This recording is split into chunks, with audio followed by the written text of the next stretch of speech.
안녕하세요. 유탐스런 지구학원의 박남정입니다. 자, 오늘은요, 제 46강 행성의 운동 두 번째 시간인데요. 오늘 이 시간까지 하면 행성 파트도 마무리가 되겠네요. 자, 요즘에 선생님이 이제 연수를 듣습니다. 이제 선생님들도 재교육을 받거든요.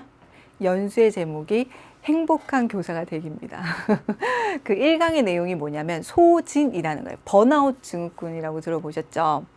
선생님이 굉장히 이제 그 내용 중에서 느낌이 알겠다, 막 그게 맞는 것 같다라고 생각한 게 이 소진, 이 번아웃 증후군을 예방할 수 있는 대책 중에 하나가 이런 게 있더라고요. 자신의 역량을 키울 것, 이런 거래요. 일에 대한 능숙도가 있거나 교과 전문성이 있거나 그리고 자기 관리가 잘 되면 번아웃 지경까지 가지 않게끔 자기를 관리를 할 수가 있다는 거죠. 그걸 보고 느꼈어. 그래요, 여러분들 이제 공부를 쭉 해 오시다 보면 내신 공부를 할 때 아마 지금쯤이면 많이 지칠 때예요. 첫문이어서 지치는 것도 있고요. 지금 선생님 만날 쯤 되면 2학기가 될 텐데 많이 지쳐 있을 텐데 그 지치는 원인이 실제로 공부를 열심히 하는 것도 있지만 그 외의 것도 있거든요. 이런 말이 있어요, 여러분. 고통은 지나갈 수가 없지만 그 괴로움은 선택하기 나름이다. 무슨 말인지 아시겠죠? 첨언 파트나 지금 현재 여러분 학원 문제도 마찬가지입니다. 이게 힘들다고 생각하면 진짜 괴로움이 되는 건데요. 배울만하다, 할만하다, 꽤 따라갈만 하다라고 생각하는 순간 이 힘은 들지만 이 괴로움까지는 오지 않는 거예요. 네, 여러분도 자신의 역량을 이만큼 키우셔야 돼요. 스트레스 관리를 이만큼 키워주셔야 됩니다. 아마 대부분 선생님을 만나는 게 2학년일 텐데요. 이런 연습을 좀 많이 해 두셔야 3학년 때 길다면 긴 레이스거든요. 그 긴 레이스에서 뭐 슬럼프에 빠지지 않고 좀 꾸준하게 공부를 할 수가 있습니다. 슬럼프가 위험한 게 슬럼프에 빠지는 게 위험한 게 아니고요. 슬럼프에 들어오고 이겨내고 극복하는 그 기간 동안 공부를 못하는 거. 학습량이 문제가 아니고 공부를 쭉 하던 감이라는 게 있거든요. 그게 끊어지는 게 더 큰 문제거든요. 아시겠죠? 자기 관리 잘 하시기 바래요. 내가 언제쯤 되니까 지치더라, 어떻게 하니까 공부가 잘 되더라, 그런 건 역시도 아주 잘 파악을 해두시고 자기 관리 연습을 미리미리 해두시기 바랍니다. 네, 첨언 파트 힘든 거 맞아요. 모든 사람이 동의하는 부분이니까 나만 힘든 게 아니고 저 친구도 힘들 거야. 모든 사람이 힘들 거야. 선생님도 힘들어. 가르치는 파트 중에서 제일 어려운 거니까요. 다 힘든 걸 조금이라도 잘한다면 큰 성장이라고 할 수 있겠죠. 그런 마음가짐으로 오시면 됩니다. 오늘 것도 해볼게요. 오늘 것도 문제 어려워요. 늘 어려워서 첨언 파트에서 이제 어렵단 말 안 하려고요. 시작부터 끝까지 어렵거든요. 자, 보도록 할게요. 자, 오늘 공부할 내용은요. 이런 내용이 있네요. 자, 회합주기와 공전주기 그리고 케플러 법칙. 자기 이름 붙인 거예요. 케플러 아저씨 법칙입니다. 해압주기와 공전주기인데요. 뭐 이미 선생님이 지난 시간에 뭐 살짝 행성의 운동하면서 언급을 해드렸는데 첫 번째 배웠던 걸 다 떠올려 볼게요. 행성의 공전 떠올려 봅시다. 행성의 공전. 그 방향성은 어떤 방향이던가요? 네, 모두 태양을 기준으로 반시계 방향. 서쪽에서 동쪽으로 운동을 하죠. 또 있어요. 태양으로부터 거리가 멀면 멀수록 공전 속도가 어떻다? 공전 속도가 느리다. 공전 속도가 느림. 말을 달리하면 한 바퀴 도는 속도가 느리다면 도는데 걸리는 시간도 길겠죠. 같은 의미로 공전 주기, 한 바퀴 도는데 걸리는 시간을 공전 주기라고 할 때 공전 주기는 길다는 뜻이죠. 이러니까 좀 느낌이 오지 않나요? 공전 주기는 길다. 앞에 전제가 있습니다. 태양으로부터 거리가 멀수록. 그래서 선생님 뭐라고 했죠? 이걸 굳이 표현한다면 내 행성보다는 지구가 공전 속도가 느리고 지구보다는 외행성의 공전 속도가 느리다. 뭐 같은 맥락으로 이해를 해 두시면 됩니다. 이게 행성의 공전이었어요. 여기 나와 있는 공전 주기입니다. 공전 주기는 뭘까? 방금 얘기했잖아. 한 바퀴 도는데 행성이 태양 주변을 한 바퀴 도는데 한 바퀴는 몇 도예요, 여러분? 360도 도는데 걸리는 시간입니다. 그쵸? 근데 이 공전주기가 우리가 어떤 행성들의 공전주기를 구하기가 굉장히 힘들어요. 관측하기가 굉장히 힘듭니다. 왜일까요? 여기 정답 있죠? 지구도 태양 주변을 공전하는 거야. 지구가 공전하면서 공전하는 또 다른 행성을 관측하기가 쉽지가 않은 거지. 뿐만 아니라 행성들은 공전 속도가 달라요. 됐죠? 그래서 어떻게 구한다? 두 번째, 우리는요, 회합주기라는 걸 구하게 됩니다. 뭐 우선 결론만 얘기할게요. 네, 회합주기는요, 관측으로 가능해요. 회합주기는 우리가 쉽게 관측을 할 수가 있습니다. 또한 선생님 이제 회합주기를 가지고 어떤 식을 도출해 낼 거예요. 이 회합주기를 가지고 무엇을? 공전주기를 알아내는 겁니다. 그래서 회합주기와 공전주기를 같이 언급하는데요. 시험에는 이렇게 나와요. 자, 어떤 현상을 설명하면서 이것은 공전주기다 이렇게 나오는 거야. 대부분은 정답이 회합주기죠. 그래서 회합주기와 공전주기를 엄밀하게 구별해 주셔야 돼요. 그럼 회합주기는 뭘까요? 회합주기. 회귀 본능 이런 거 들어보셨죠? 합으로 회귀한다. 합으로 돌아온다는 거예요. 뭘까? 태양, 내행성 궤도라고 할게요. 지구 궤도라고 할게요. 외행성 궤도라고 할게요. 지구가 이렇게 위치한다면 언제? 내행성, 내합, 외합, 그리고 외행성의 합. 기억나시죠? 네, 위치관계였습니다. 이런 거야. 회합주기는 합으로 회귀한다. 다시 말해서 합에서 어디로? 합으로 가는데 걸리는 시간입니다. 네. 외행성일 때는요, 합에서 합으로 가는 시간이고요. 내행성일 때는 어떨까? 내행성일 때는요, 내합에서 내합, 내합에서 다시 내합, 또 합이 하나 더 있어. 뭐였죠? 네. 외합에서 다시 외합이 되는데 걸리는 시간입니다. 즉 이렇게 얘기할 수 있죠. 지구에서 봤을 때 태양에 대한 상대적인 위치가 같아지는 데 걸리는 시간. 이 말이 더 어렵죠. 네, 내합에서 내합, 외합에서 외합, 합에서 합까지 오는데 걸리는 시간입니다. 조금 더 범위를 확장하면요. 결과적으로는 위치관계가 같아지는 데 걸리는 시간이니까 뭐 서방채대이각에서 서방채대이각, 동방채대이각에서 동방채대이각, 서구에서 서구, 동구에서 동구로 오는 데 걸리는 시간이라고 해도 하등 틀리지 않습니다. 됐나요? 그럼 회합 주기가 뭔지 파악이 되셨죠? 네, 엄밀히 얘기하면 공전 주기와 완전히 다른 거죠. 자, 근데 선생님 뭐라고 했죠? 회합 주기는 그래서 관측이 가능한 거죠. 우리가 각 위치에서 관측이 될 때도 있고 어떤 위상으로 관측되는지를 알기 때문에 회합 주기는 관측이 가능하다고 한 거고요. 이제 회합 주기로 뭘 구해볼까? 공전 주기를 구할 수 있다고 했죠. 이 내용에 대해서 한번 살펴보도록 하겠습니다. 자, 첫 번째 회합 주기 한번 보도록 하죠.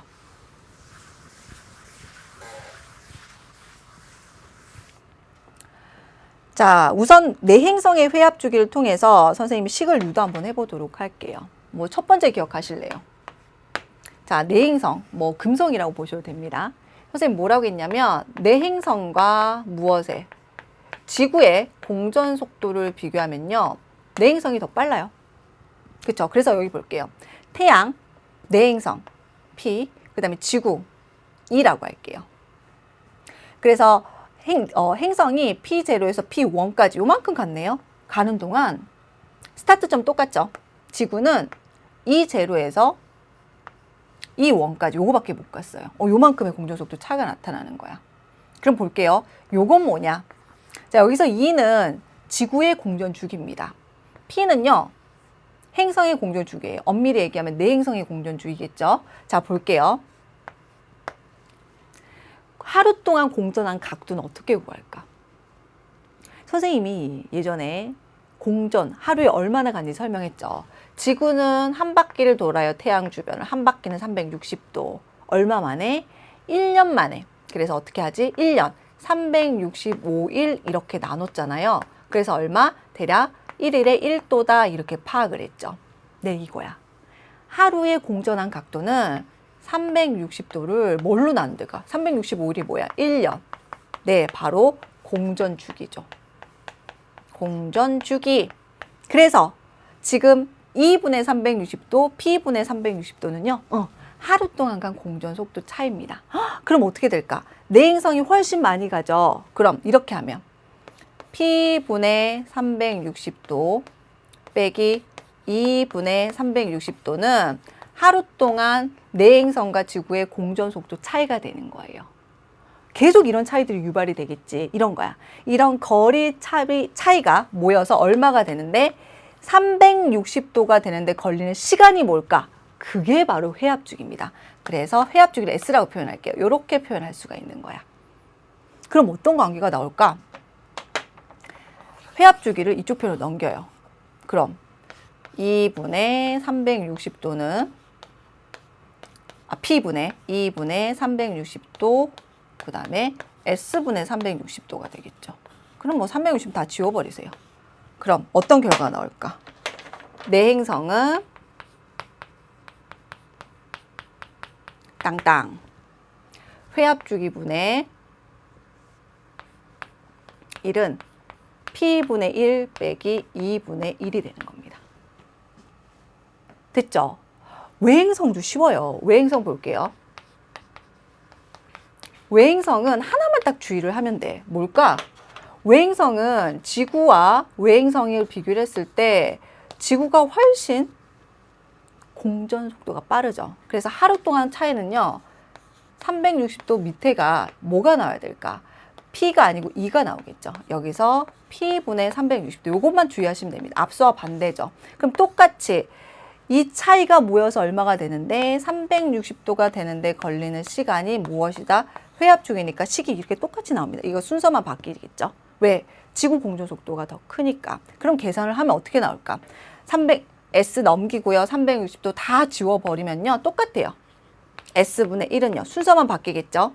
2분의 1 빼기 P분의 1이 됩니다. 무엇이? 외행성의 회합주기는. 그럼 어떻게 해야 될까? 결론 얘기하면요. 오늘 선생님이 회합주기도 공부하고요. 케플러 법칙도 공부하죠. 오늘 식들이 좀 많이 나옵니다. 계산식들이. 지구과학에서 계산식이라고 해봐요. 그렇게 어렵지 않아. 단순한 산수거든요. 그런데 그런 게 나올 때는 활용을 꼭 하셔야 됩니다. 계산 문제가 반드시 시험에 나와요. 물론 회합주기와 케플러 법칙은 그 개념도 굉장히 중요하거든요. 개념을 심화해서 응용해서 문제도 내긴 하는데 그것보다 더 빈번하게 내는 게 이런 식을 활용한 거죠. 그럼 보세요. 회합주기는 관측이 가능하다고 했죠. 알 수 있어요. 지구의 공전 주기는 알고 있죠. 그럼 요걸 구할 수가 있는 거예요. 마찬가지 외행성도 우리가 회합주기는 관측을 통해서 알 수 있어요. 지구의 공전 주기는 1년이에요. 그럼 요거 구할 수 있는 거죠. 식도 어렵지 않습니다. 여러분, 내 행성이다. 이게 지구예요. 그럼 지구 안쪽에 행성을 넣어주면 돼. 식이 어렵지 않죠. 외행석이에요. 지구 바깥쪽이죠. 지구가 여기 있습니다. 지구 바깥쪽에 행성의 공전 주기분의 1을 넣어주면 되는 거예요. S는 회합주기, 행성의 공전 주기, 지구의 공전 주기입니다. 됐죠? 식 어떻게 해야 된다고? 꼭 기억하셔야 됩니다. 뭐 수능은 물론이고 내신에서 식을 유도하시면 내지 않습니다. 됐죠? 자, 이렇게 구한 태양계 행성들의 회합주기의 특징을 한번 살펴보도록 할게요. 이건 화면으로 볼게요. 짠! 요거예요. 행성들의 회합주기. 자, 여기서 규칙적을 잘 보셔야 됩니다. 시험에 엄청 잘 나와요. 자, 행성들의 회합주기. 무슨 말이냐면 보세요. 태양으로부터 점점 멀어지는 겁니다. 다시 말을 동일하게 하면요. 지구에서부터 멀어진다. 지구에서 더 가깝다. 다시 말해서 내 행성, 지구를 기준으로 했으니까 수성, 금성이라고도 할 수가 있고요. 외행성, 화, 목, 토, 천, 해라고 나눌 수도 있겠죠. AU는 많이 들어보셨죠? 거리 단위입니다. 천문 단위고요. 뭐라고 하죠? 태양과 지구의 거리를 1AU라고 합니다. 그래서 거리 단위를 AU를 쓴다는 것만 이해를 해 주시면 돼요. 자, 그 다음에 행성들의 회합주기가 나와 있고요. 1년이 기준점으로 이렇게 하나 나와 있네요. 무슨 특징일까? 자, 질문에 대답을 합니다. 그냥 행성들을 통틀어 봤을 때 회합주기가 가장 긴 것은 화성이죠. 뭐. 가장 짧은 것은 수성이네요. 꼭 기억합니다. 수성 회합주기 굉장히 짧아요. 한 4개월 정도밖에 되지 않습니다. 또 볼게요. 내 행성에서 상대적으로 회합주기가 긴 것은 뭐 둘밖에 없으니까 금성이고요. 짧은 것은 수성이고요. 또 질문할게요. 외행성에서 회합주기가 가장 긴 것은 화성, 짧은 것은 회왕성입니다. 그런데 외행성 한번 눈여겨보세요, 여러분. 여러분 외행성은요. 화목토 천해. 다시 말해서 지구에서 거리가 멀면 멀수록 회합주기가 그냥 짧아지는 게 아니고요. 어디에 가까워진다? 아, 잘했어요. 1년에 가까워지는 것을 확인할 수 있습니다. 너무너무 중요해요. 왜냐? 화목토 천해라고 하지 않을게요. A, B, C, D, E라고 표현한 다음에 이제 회합주기를 쫙 주는 거야. 회합주기를 주면 이제 질문을 하겠죠. 상대적으로 지구에서 거리가 먼 것은 어떻게 구하면 될까? 네, 상대적으로 지구에서 거리가 먼 것은 회합주기가 어떤 것? 회합주기가 가장 짧은 것. 동일한 말은 뭘까? 회합주기가 어디에 가까운 것? 1년에 가까운 것이 가장 지구에서부터 멀다 혹은 태양에서부터 멀다라고 표현을 할 수가 있는 거예요. 완전 중요해요. 외행성은 지구에서 멀면 멀수록 회합주기가 짧아지고 1년에 가까워집니다. 왜 그럴까? 동일한 말인데요. 지구에 가까운 행성, 즉 비교적 금성과 화성이 되겠죠. 지구와 공전 속도 차이 크지 않아. 이들은 상대적으로 회합주기가 긴 편입니다. 왜 그러냐면요. 이걸 한번 볼게요. 생각을 해보세요. 회합주기라고 하는 건 뭘까? 회합주기는 결국 이런 거야. 거리의 차가 모여서 360도가 걸리는 시간입니다. 그쵸? 공전속도 차로 매일같이 거리 차이가 나타나잖아. 그럼 이런 거지. 거리 차가 크면 클수록 회합주기가 짧아지겠지. 하루 동안의 거리 차가 크면 360도가 금방 될 테니까. 그럼 볼게요. 태양이고요. 뭐 내행성계도 하나 그리고요. 지구계도 하나 그릴게요. 그리고 아주 멀리 있는 뭐 해왕성 궤도. 이쪽을 선생님 너무 크게 그리면 카메라가 안 잡힐까 봐 이쪽을 좀 길게 그린 거예요. 이렇게 그렸다고 할게요. 그럼 스타트점이 동일하다고 봅시다. 여기가 지구고요. 안쪽이 내행성이고요. 바깥쪽이 해왕성 정도 된다고 할게요. 그러면 이런 거지. 스타트점에서 똑같이 출발을 해요. 그러면 내행성이 제일 속도가 빠르니까 이만큼 갔다고 치자. 지구는요, 요만큼 갔다고 칠게요. 공전속도 느리지만 금성 같은 경우에는 지구와 공전속도 차이가 크지가 않겠죠. 해왕성은 공전속도 너무 느려서 요거밖에 가지 않았다고 할게요. 그럼 그 차이를 보세요. 요만큼 갈 때 요만큼밖에 안 갔어. 이만큼의 차이가 나타나죠. 여기는 지구가 이만큼 갈 때 요거밖에 갔지 않았어. 차이가 이만큼이나 나타나는 거야. 다시 말해 거리가 멀리 있는 해왕성 같은 경우에는 거리 차이가 이만큼이 되니까 이 차이가 합쳐져서 360도가 되는데 걸릴 시간이 어떻게 될까? 짧게 걸리겠지. 즉 회합주기가 짧아진단 말이에요. 이런 거죠. 수, 금, 지, 화, 목토, 천, 해. 보시게 되면 공전 속도가 어떻다고요? 해왕성 쪽으로 갈수록 느립니다. 공전 주기는요, 길어요. 그 결과가 뭘 유발하지? 그렇지. 거리차를 유발해. 거리차가 여기 언급되어 있는 지금 지구의 근처에 있는 금성과 화성은요, 사실상 거의 비슷해요. 공전 속도나 공전주에 거의 비슷하다고 볼 수가 있기 때문에 공전 속도가 거리차는 크지 않은 거야. 그러니 거리차가 훨씬 크다고 할게요. 동그라미랄 거 이상 거리차가 훨씬 큰 해왕성 쪽으로 갈수록 외행성 쪽으로 회합주기가 어떻게 될까? 회합주기가 이쪽은 짧다가 되는 거예요. 아시겠죠? 기억합니다. 회합주기는 합에서 합으로 가는데 걸리는 시간인데 결과적으로 공전속도 차이가 그걸 유발하기 때문에 하루하루의 공전속도 차이가 엄청나게 크면 금방 360도가 되겠죠. 그럼 금방 360도가 된다? 회합주기가 짧은 거예요. 꼭 기억하셔야 됩니다. 결론을. 됐죠? 자, 여기까지 하면 선생님이 회합주기는 끝내고요. 다음 케플러 법칙에 들어가 보도록 하겠습니다. 이 화면으로 하나하나 보도록 할게요. 자, 케플러 법칙 보도록 하죠. 자, 케플러 법칙은요, 선생님이 이미 말했네. 지난 시간에 뭐라고 얘기했냐면 행성의 운동의 첫 번째 시간 공부를 하면서 티코 브라헤라는 아저씨가 있다고 했어. 티코 브라헤는 굉장히 천체 관측에 능해서 엄청나게 자료가 많았고 이 아저씨의 자료를 정리한 사람이 케플러인데 이 사람이 무엇에 대해서? 행성의 무엇? 운동에 대한 법칙을 정리했다고 했어. 총 몇 개? 3가지입니다.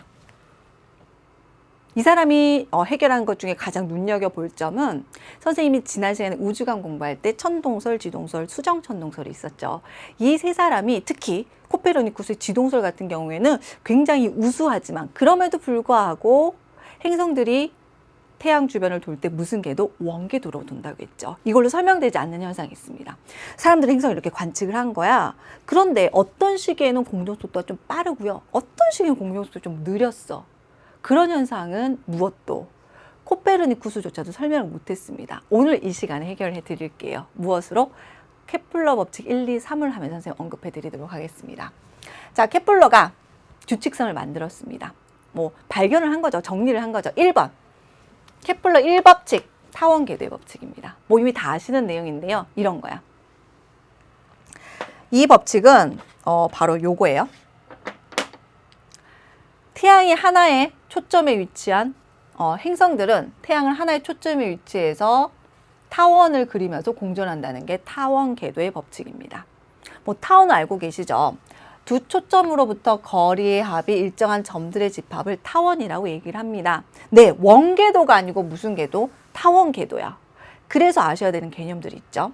첫 번째, 이심률이라는 겁니다. 이심률. 선생님, 이심률이 뭔데요? 궤도에 납작한 정도예요. 이심률은요, 0에서부터 1까지 값을 가질 수 있습니다. 값이 커지면 커질수록 이심률이 값이 커지면 커질수록 타원에 가까워요. 그러다가 타원이 짜부라지면 직선이 되겠죠? 이심률이 작으면 작을수록 원에 가까워집니다. 사실 태양계 행성들은 대부분 원에 가까운 타원 궤도예요. 근데 이제 우리가 표현을 할 때는 엄청 짜부라지게 보이게 하죠. 타원인 걸 확실하게 보여주려고. 그래서 첫 번째, 궤도의 납작한 정도를 이심률이라고 한다. 이심률이 클수록 타원에 가깝다. 기억하시고요. 두 번째는 이거예요. 태양이 하나의 초점에 위치하니까 근일점, 즉 태양으로부터 거리가 가까운 지점도 있고요. 원일점, 태양으로부터 거리가 가장 먼 지점도 있는 거야. 그래서 근일점과 원일점을 기억하세요. 근일점, 원일점. 세 번째로 기억할 게 있습니다. 타원이다 보니까 반지름이 두 개야. 장반경이라고 하는 것도 있고요. 긴 반지름이라고도 표현하죠. 짧은 반지름, 궤도 단반경이라고 하는 것도 있어요. 짧은 반지름이라고 해도 됩니다. 그래서 세 번째로는 장반경과 단반경도 있다. 단경이 아니고 단반경.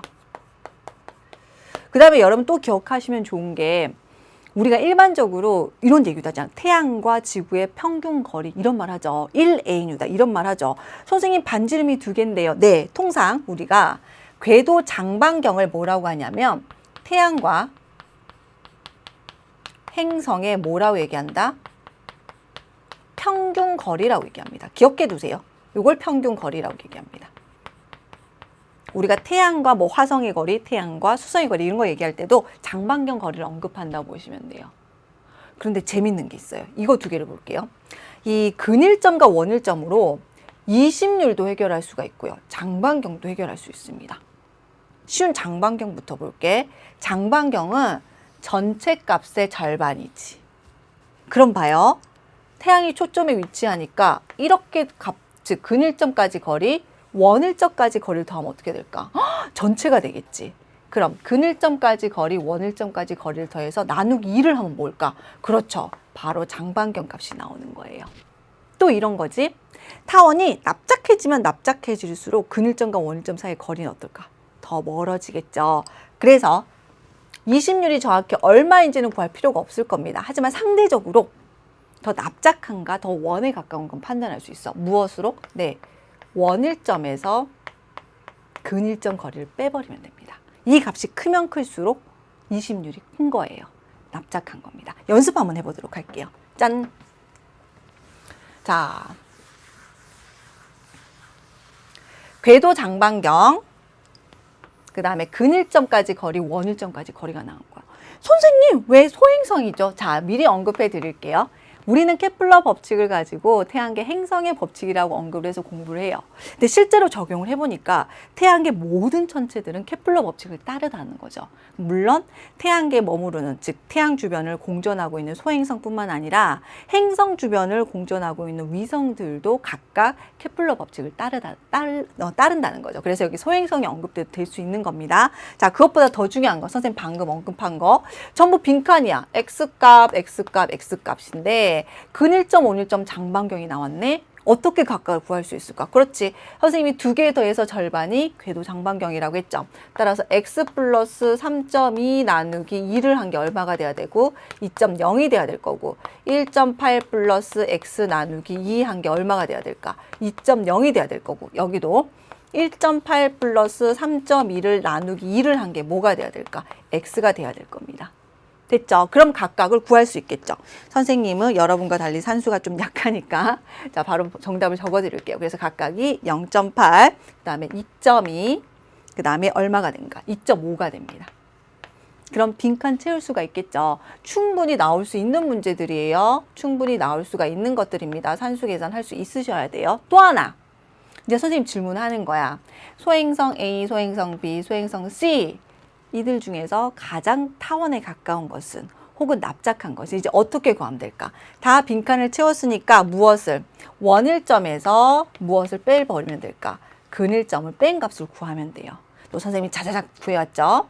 A 소행성, B 소행성, C 소행성을 구해보니까 2.4, 그 다음에 0.4, 그 다음에 1.4가 나왔어요. 그럼 어떻게 될까? 원일점 빼기 근일점 차가 가장 큰 A가 가장 납작하구나, 가장 타원 궤도를 만들고 있구나, 이렇게 판단을 하면 되는 거예요. 연습할 수 있죠? 선생님이 내신 기초 문제에서도 또 다시 언급할 겁니다. 기억해 두시기 바랍니다. 자, 이제 두 번째 내용 들어가 보도록 할게요. 자, 두 번째는 뭐냐면요. 면적 속도 일정의 법칙입니다. 면적 속도 주의할 거. 무슨 속도가 아니에요? 여러분 선 속도 아니에요. 선 속도가 아니고 면적 속도입니다. 이런 거야. 태양과 행성을 잇는 선은 같은 시간 동안 같은 면적을 휩쓸고 지나가는 거예요. 사실 여기는 V3 각각 지점에서의 속도가 되는데 선생님 지점이라는 것도 같은 중의적으로 의미를 쓸게요. 즉 V1, V2, V3, V4가에서 각각의 마지막 지점 여기 가는데 동일한 시간이었대. 그럼 같은 시간 동안 휩쓸고 간 면적이 되는 거죠. 즉 S1, S2, S3, S4 모두 면적이 똑같아요. 그때의 이 속도들을 바로 뭐라고 한다? 면적 속도라고 이제 볼 수가 있는 거예요. 각각의 면적 속도가 일정하다고 보는데요. 여기서 파생되는 개념이 있습니다. 뭘 보시냐면요. 여기를 보세요. 즉 행성이 근일점에 있을 때, 그리고 여기를 봅니다. 행성이 어디 있을 때? 원일점에 있을 때. 같은 시간 동안 휩쓸고 지나갔다고 보게 되면은요. 이 면적이 같아지려면 V1의 속도와 V3, 여기 각각 속도, 즉 근일점의 속도와 공전 속도를 얘기하는 거예요. 그 다음에 원일점의 공전 속도 중에 어디가 더 빨라야 될까? 당연하죠. 같은 시간 동안 같은 면적을 휩쓸고 가려면 근일점에서 공전 속도가 훨씬 빨라야 됩니다. 무슨 말인지 아시겠죠? 이걸 도출해내야 되는 거예요. 그럼 이제 질문이 해결이 됩니다. 선생님 뭐라고 했죠? 사람들이 관측을 하니까 이상하게 어떤 시기는 공전 속도가 빠르고 어떤 시기는 공전 속도가 느렸던 거야. 뭘까? 타원 궤도의 법칙과 면적 속도 일정의 법칙을 설명을 할 수가 있죠. 면적 속도 일정의 법칙으로 그 현상을 설명할 수 있습니다. 즉 행성들은 타원 궤도 운동을 해요. 타원을 그리면서 공전을 합니다. 즉 근일점에 있을 때 혹은 원일점에 있을 때는 행성들은 같은 시간 동안 같은 면적을 휩쓸고 지나가기 위해서는 근일점에서 더 공전 속도가 빨라야 되고 원일점에서 공전 속도가 느려야 되는 거죠. 관측을 딱 했을 때 근일점을 통과하는 시기면 공전 속도가 빨랐을 것이고 원일점을 통과하는 시기면은 공전 속도가 느렸던 거죠. 그게 뭐다? 이 두 가지로 가지고 이제 설명을 할 수가 있는 거예요. 그래서 원궤도를 가정한 코페르니쿠스도 그 현상을 설명 못했던 거죠. 됐나요? 완전 중요합니다. 여기서 선생님이 식은 뺐어요. 각각의 식을 구하는 것은. 자, 다음에 마지막으로 세 번째 법칙입니다. 3의 법칙. 조화의 법칙. 이름 봐요. 조화. 우리가 굉장히 조화롭다 이런 말을 쓰죠. 실제로 조화롭다는 뜻을 가지고 있습니다. 조화의 법칙. 무엇이 조화로운가? 궤도 장반경 세제곱과 공전주기 제곱이 조화롭다는 거예요. 여기 보세요. 공전주기의 제곱. 선생님 이렇게 쓸게요. 공전주기를 P라고 하고요. 제곱이라고 쓸게요. 일반적으로 궤도 장반경 할 때 장반경은 A로 표현합니다. A라고 3을 쓸게요. 수, 금, 지, 화, 목, 토, 천해의 각각의 공전주기 제곱과 궤도 장반경 세제곱은 항상 이렇게 조화로운 관계를 가지는 거예요. 무슨 말이냐? P제곱분의 A3승. 역시 P제곱분의 A3승. 그리고 P제곱분의 A3승. 다 못 쓰겠네요. P제곱분의 A3승. 무슨 말이냐? 수성의 공전주기의 제곱, 수성의 궤도 장반경, 수성, 그 다음에 금성, 선생님 금성, 그 다음에 지구, 마지막 해양성 이렇게 쓸게요. 이들이 모두 조화로운 관계를 가져서 항상 어떠하다? 값이 일정하다. 이렇게 표현을 할 수가 있는 겁니다. 됐죠? 자, 그럼 어떻게 될까? 여기서 조금 더 눈여겨볼 게 여길 보세요. 공전주기는 단위가 년을 쓴대요. 그리고 궤도 장반경은 A뉴 단위를 쓴대요. 앞서 맨 처음 했던 거 기억나요? 궤도 장반경을 뭐라고 한다 그랬지? 궤도 장반경을 행성과 무엇에? 행성과 태양의 무엇으로 본다? 평균 거리라고 본다. 이렇게 얘기했던 거 기억나요? 그럼 볼게요. 지구를 눈여겨보세요. 지구를 눈여겨보게 되면 P는 공전주기야. 그럼 내가 무슨 단위를 쓴다? 연 단위를 쓰겠대. A는 궤도 장반경이야. 무슨 단위를 쓴다? A뉴 단위. 천문 단위 A뉴. 대문자 A뉴로 쓰시면 됩니다. 이걸 쓴대요. 그런데 지구의 공전주기는 1년이거든. 여기 1을 넣어봐. 태양과 지구의 평균 거리, 다시 말해서 궤도 장반경은 1A입니다. 여기 1을 넣어봐. 그럼 어떻게 될까? 얘가 1이 되겠죠. 그럼 식은 더 어떻게 간단해지지? 단위를 연 단위와 A뉴 단위를 써버리게 되면요. A3승은 P 제곱이 되어버립니다. 아시겠죠? 뭘까? 실제로는 이렇게 조화롭다가 케플러 제3법칙이지만 이 식을 엄청나게 활용을 많이 해요. 됐나요? 자, 이렇게 보는 거죠. 앞서 우리가 뭘 공부했었지? 회합주기를 공부했어. 회합주기. 뭐 내행성이든 외행성이든 회합주기 식을 보시게 되면 내행성 같은 경우에는 공전주기분의 1은 지구의 공전주기분의 1. 외행성 같은 경우에는 이렇게 쓸 수가 있다고요. 그럼 앞서 얘기한 것처럼 관측으로 알 수 있고 지구의 공전주기는 뭐 1년인 걸 알 수가 있잖아. 그럼 여기서 뭐가 나와? 내행성의 P, 외행성의 P, 즉 뭐가 나오죠? 공전주기를 구할 수 있어요. 관측으로부터 계산으로부터. 그럼 이거야. 회합주기로부터 P를 구해. 그럼 당연히 뭘 구할 수 있을까? 조화의 법칙으로부터 장반경을 구할 수 있습니다. 다시 말해서 태양과 행성의 평균 거리를 구할 수가 있는 거죠. 그럼 예시를 한번 볼게요. 자, 그림을 요걸 한번 보도록 합시다. 선생님 예를 들어볼게. 자, 힌트는 방금 한 두 번째 법칙, 면적 속도 일정의 법칙과 세 번째 법칙, 조화의 법칙 두 개를 사용을 하세요. 질문을 할게요. 뭐 예를 들어 어떤 행성이 1년 동안 A 지점에서 B 지점으로 이동을 했다.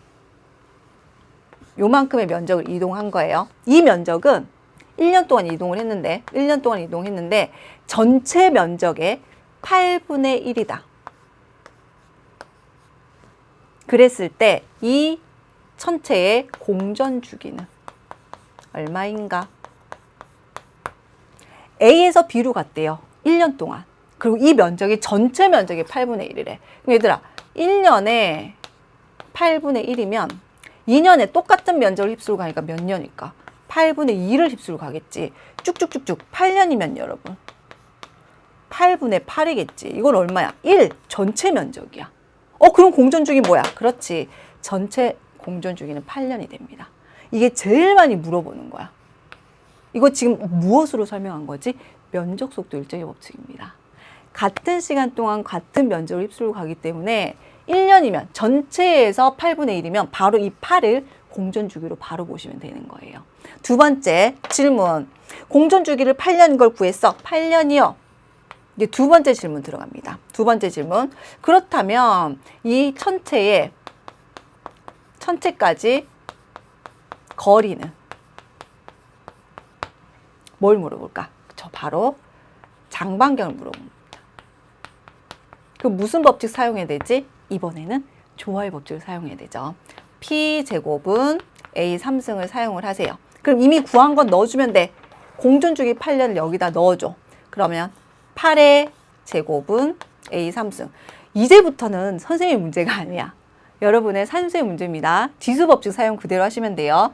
2의 3승의 제곱은 A의 3승이니까 이것도 교환을 할 수가 있죠. 그럼 2의 제곱의 3은 A의 3이니까 A는 뭐로 볼 수 있다? 2의 제곱으로 볼 수 있어요. 띵띵띵 A는 얼마? 4 단위는 A뉴 단위 쓸게요. A뉴 이렇게 풀 수 있는 겁니다. 선생님이 지금 언급한 게 제일 많이 나와요.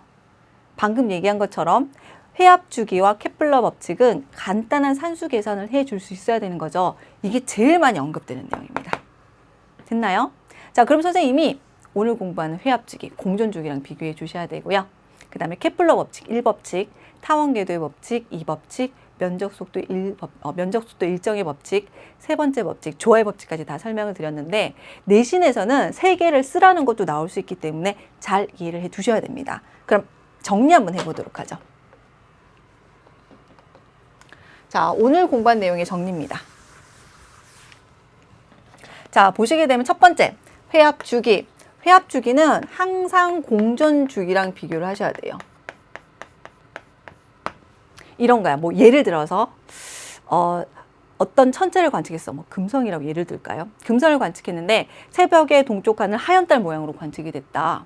그런데 1.5년 후에, 뭐 사실 1.5년 선생님 지금 정확하게 기억을 하는 건지 모르겠는데 금성이 새벽에 동쪽하늘 하얀 달 모양으로 관측됐다. 이 1.5년은 공전주기다. 어떤 설명일까? 틀린 설명이 되는 거예요. 왜? 지금 선생님 1.5년 정확하게 기억을 못하겠습니다. 그것만 기억하시면 선생님 뭐라고 했지? 새벽에 동쪽 하늘 하얀 모양으로 뭐가 관측되었다? 금성을 관측했대요.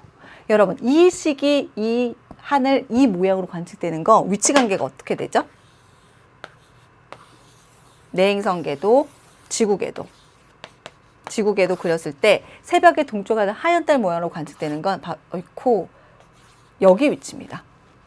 뭘까? 서방 최대각이죠. 그런데 선생님이 1.5년 후에 새벽에 동쪽 하늘 하얀 달 모양으로 관측했다고 그랬지. 그럼 1.5년 후에 다시 어디 왔다는 거야? 서방 최대 이각이 왔다는 겁니다. 여러분 1.5년은 선생님 지금 정확하게 기억이 안 나는 건데 맞는지는 모르겠습니다. 그거는 이제 의미만 파악하세요. 그럼 서방 최대 이각에서 서방 최대 이각을 왔다는 거니까 1.5년은 뭘까? 그렇죠. 금성의 회합주기가 되는 겁니다. 자, 안내 드릴게요. 이 1.5가 금성의 회합주기인지는 선생님 명확하지 않는데요. 예를 든 겁니다. 예를 들어서 설명을 한 겁니다. 어떻게 시험에 나온지 알겠지? 즉 회합주기와 공전주기의 의미를 구별해 주셔야 됩니다. 그래서 선생님 체크해 드렸죠. 합에서 합으로 온다. 내합에서 내합, 외합에서 외합. 혹은 합에서 합, 충에서 충으로 오는데 걸리는 시간입니다. 꼭 명심하세요. 두 개 비교하는 게 시험에 제일 많이 나옵니다. 자, 그 다음에 케플러 법칙 3이죠. 1, 2, 3. 타원궤도의 법칙, 그 다음에 면적 속도 일정의 법칙, 그 다음 조화의 법칙입니다. 각각의 명칭도 중요하고요. 각각의 서술에서 말씀을 할 수도 있어야 됩니다. 태양을 하나의 초점으로 했을 때 행성들이 타원 궤도를 그리며 태양 주변을 공전한다. 그다음 면적 속도 일정의 법칙, 태양과 행성이 있는 선이 같은 시간 동안 같은 면적을 휩쓸고 간다. 왜냐하면 이 내용 안에 아주 많은 개념들을 포함하고 있거든요. 무엇이 조화롭다? 공존주기 제곱과 궤도 장반경 세제곱이 조화롭다는 거 기억해 두셔야 되는데요. 각각에서 뭘 기억하라고 그랬어? 타원궤도 법칙은요. 근일점과 원일점, 장반경과 당반경, 그 다음에 이심률. 그랬을 때 근일점과 원일점을 가지고 장반경도 구할 수 있어야 되고 이심률도 구할 수 있어야 됩니다. 이심률은 상대적이죠. 상대적으로 더 납작한가 그렇지 않은가 파악해 주시면 되고요. 장반경을 태양과 천체의 평균 거리라고 얘기한다는 거 꼭 기억하세요. 자, 그다음 면적속도 일정의 법칙에서는요. 꼭 공전속도 차이에 이것을 면적속도 일정의 법칙으로 나타내는데 같은 면적을 휩쓸고 지나가려면 공전속도는 근일점에서 더 빨라야 된다는 거 기억해 두시면 되겠습니다. 그 다음에 조화의 법칙, 말보다는 식이 더 편하죠. P제곱은 A 3승 기억해 주시고요. 요 식은 방금 언급한 것과 동일합니다. 관측으로부터 무엇을 구한다? 회합주기를 구합니다, 여러분. 그럼 회합주기 무엇으로부터? 식으로부터 뭘 구한다? 공전주기를 구하세요. 공전주기. 그럼 공전주기는 무엇으로부터? 조화의 법칙을 쓰죠. 조화의 법칙으로부터 뭘 구할 수 있다? 네, 바로 궤도 장반경. 그냥 장반경이라고 쓸게요. 장반경, 즉 태양과 행성의 평균 거리를 구할 수 있다. 이것만 그 원리를 좀 이해하시면 됩니다. 그럼 회합주기와 케플러 공부한 게 따로따로 놀지 않는다는 것도 아시겠죠? 잘 정리해 두셔야 됩니다. 이 부분이 시험에 아주 잘 나오고요. 계산 문제도 해주셔야 되고 심화 개념으로도 출제가 잘 되는 것입니다. 됐나요? 자, 여기까지 하면 개념 정리 다 마무리 지어 드렸고요. 우리 연습 문제 한번 풀어보도록 하죠. 내신 기초문제 261쪽인데요. 261쪽에 14번 문제 한번 풀어보도록 하겠습니다. 앞서 선생님이 한번 설명해 줬어요. 연습 문제 풀겠다고도 얘기를 했던 부분입니다.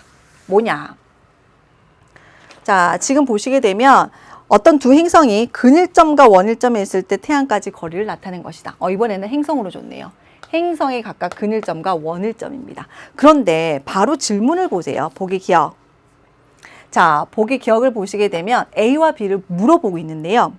원궤도에 더 가까운 것은? 원궤도에 더 가까운 것은? 이렇게 물어보고 있습니다. 원궤도에 더 가까운 것. 말을 달리하면 이심률이 어떤 거야? 네. 이심률이 작은 것은? 같은 말입니다. 우리가 지구형 행성, 목성형 행성을 하게 되면요. 이제 뭐도 나오게 되냐면 평평도라는 말도 나옵니다. 평평도. 자, 둘 다 납작한 거야. 그런데 이심률은 궤도가 납작한 정도를 나타내는 거고요. 평평도는 행성의 평평도거든요. 행성 모양 자체의 납작한 정도예요. 대부분의 태양계 행성의 궤도가 원에 가까운 타원 궤도죠. 대부분의 행성이 9에 가까워요. 그런데 유난히 납작한 것도 있습니다. 그걸 평평도가 크다고 얘기하는데 토성이 그래요. 그래서 평평도, 이심률 같이 기억하시면 되고요. 첫 번째 질문은 그래서 이심률이 작은 걸 찾아보라고 했어. 여기 이심률 안 나와 있는데요. 근일점, 원일점만 나와 있는데요. 어떻게 구한다고? 이심률을 근일점, 원일점으로 구할 수 있다고 했습니다. 어떻게? 원일점에서 근일점을 빼면 되죠. 그럼 원일점에서 근일점 요걸 빼주면 되겠죠. 빼주면 되는 거. 계속 볼게요. 니은 보도록 하죠. 자, 니은은 이번엔 뭘 보지? 공전주기를 물어봐. 공전주기를 물어봐. 공전주기가 어떤 거? 공전주기가 길다 물어봐. 공전주기는 나와 있지도 않아요. 근일점, 원일점만 나와 있어. 어떻게 구할까? 생각을 해야 돼요. 없어요 라고 답을 끝내면 안 돼요. 자, 공전주기는 근일점, 원일점이 나와 있어. 그럼 우리가 어떻게 구할 수 있지? 근일점 플러스 원일점 나누기 2를 하면 뭐야? 장반경이지. 장반경과 공전중에 또 어떤 관계가 있지? 조화의 법칙이지. P제곱은 A 3승이 됩니다. 그럼 이 식으로부터 장반경을 구해서 장반경의 값이 큰 게 공전주기가 긴 거지. 근데 참 다행이게도 여기서 장반경을 다 구하진 않아도 되고 상대적으로 값이 큰 것만 구하면 되니까 굳이 나누기를 다 할 필요가 없는 거예요. 왜? 전체 지름이 긴 게 그 절반도 길겠지. 무슨 말인지 알겠죠? 그럼 디귿 볼게요. 세 번째 디귿. 디귿은 뭔가? 이번에 B는 오히려 더 쉽네요. 그래서 궤도 장반경을 구해보래. 궤도 장반경은 구해보래. 이건 선생님 한번 해볼게요. 그럼 질문.